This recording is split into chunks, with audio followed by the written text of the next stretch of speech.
I'm going to gather that this is a familiar scripture to many of us. And so I have found it challenging to add to this passage that has long lost its capacity to add to it.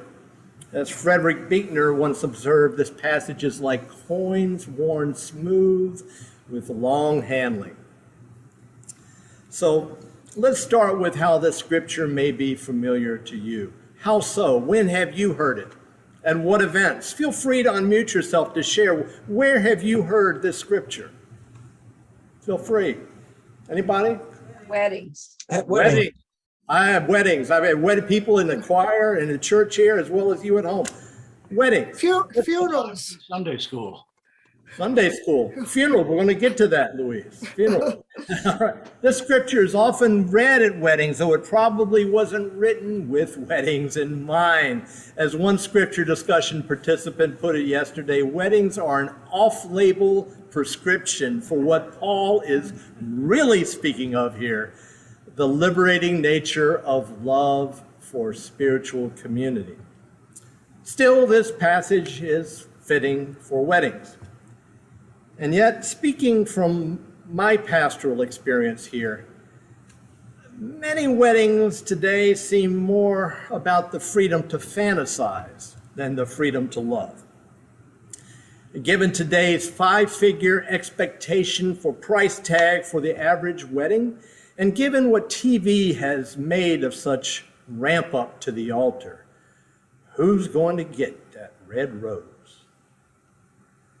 So perhaps the scripture should be read instead, as Louise was saying, at funerals. I haven't heard of there much, Louise, but I want to hear more about that. At funerals. Funerals, folks often seem more real and ready to love.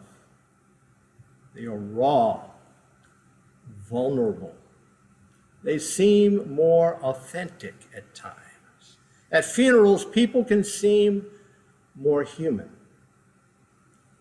and freer to love and be loved if they allow themselves, and so many do. Freer because, one, you cannot script grief, and two, support flows forth. Funerals, I have discovered, often free folks to love. The freedom to love. And we all long to be free from the encumbrances to love that the apostle outlines in his words to us today.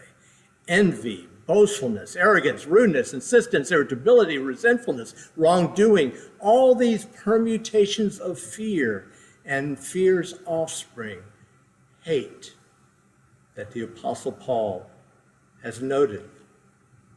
All these encumbrances leading to fear and often to hate. 2 Mondays past, on Martin Luther King Jr. Day, our good friend, the Reverend Dr. Paul Smith, led our table talk on Mandela and Tutu and their lessons on the freedom to love known as forgiveness.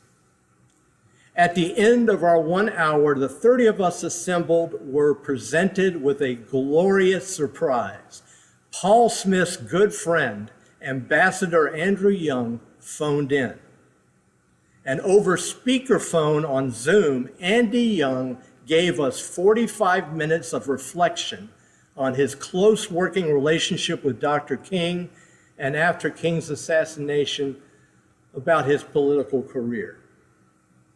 So for that next 45 minutes past the table talk hour, none of the 30 present on Zoom departed. I noticed the participants, same number. All we could hear, among many other things, Andrew Young say about Dr. King's preacher father these words. He says, as Daddy King used to say, hate is too great a burden to bear. Hate is too great a burden to bear. As Mandela and Tutu and the King's father and son and the Apostle Paul and Paul Smith and Andy Young all knew and know, love frees us up from such prisons of hate and they know it from the hardest experiences possible. So that when we drop the burden too great to bear, when we drop the fear and drop that hate, we become only then free to love. And we become as well free for love. Free of the encumbrances the Apostle Paul lists today. Ready to become practitioners, not just simply ready for, but ready to become practitioners of the freedom to love. Of course, that singular catch-all term, love, in our English language is so problematic, it comes with its own encumbrances. In Paul's original Greek, he had several words to work with to describe love, versus our one catch-all word, which has over the years become encumbered, accepting and receiving a host of passing suitors. There's a suitor known as eros, erotic love, which is not used in Scripture at all for the good, the bad, or the ugly. It's just not there. And then there's the suitor known as sisterly and brotherly love, found in the Greek word philos, which is found in our Greek New Testament scriptures in terms of friendship.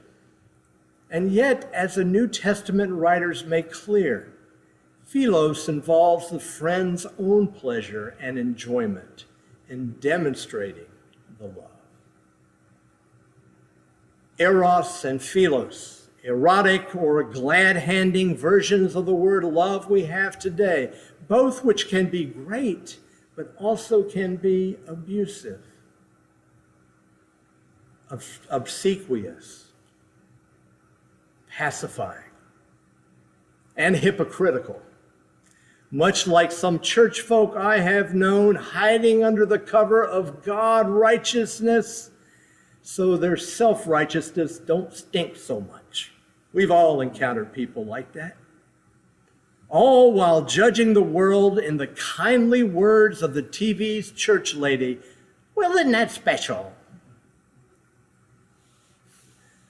Not much freedom for real love to operate there. For so often, and not always, but quite often, eros and philos is love based on feeling good. Feeling good about ourselves. Well, isn't that special? But feeling good was something which the Apostle Paul was not very long on. As good as it is to feel good, the Greek word Paul uses to love in our passage is agape. Love for the sake of the beloved. It's sacrificial in nature. It's not love bound in feelings, it is love in action. And of course, sacrificial love can be abused as well. But it's not love bound in feelings as Paul is presenting it today. It is love freed sacrificially, freed voluntarily, freed in love. Even when we may not feel so good in the free practice of agape, sometimes it turns out for the best. As Andrew Young attested at our table talk 2 Mondays past, concluding our time on forgiveness and practicing the freedom to love by relating the following story. The story of a funeral he did not want to attend. He did not feel like it. It was right after his election as mayor of Atlanta, and he was exhausted. Again, though, here, funerals more often than weddings can reveal the secrets of the freedom to love. And Andrew Young told this story just about that.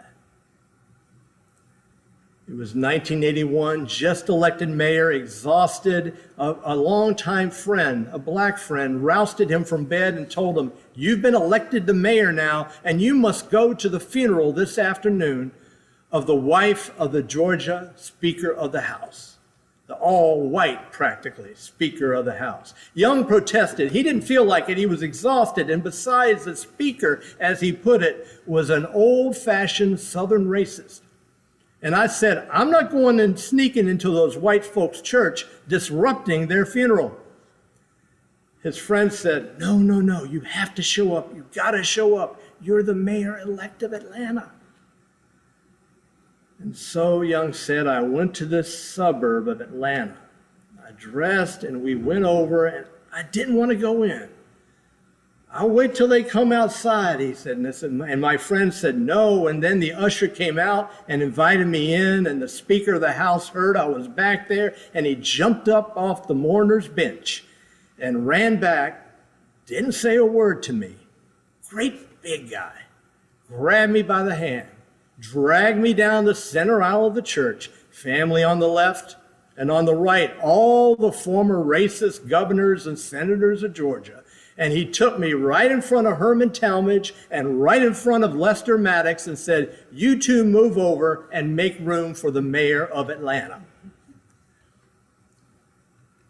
And so after that, Young said, I never had any trouble with the state of Georgia or with the Speaker.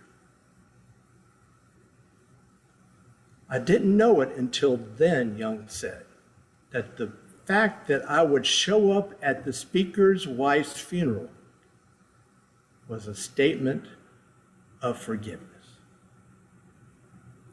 I never said a word. I just showed up. He may have attended the funeral of someone else, but Andrew Young had to do a little dying to get there. As one writer puts it, to love is to accept death. It is to give up my cautious claims, to hang on to myself. For loving is never just about opening our heart. It is about being willing to have our heart become larger as we make room for people and stories and experiences we never imagined holding. That's love in action. Accepting death of self and willing to have our heart become larger.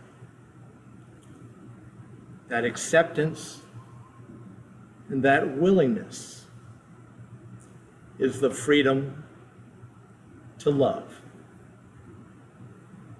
And how free do you want to be? Amen.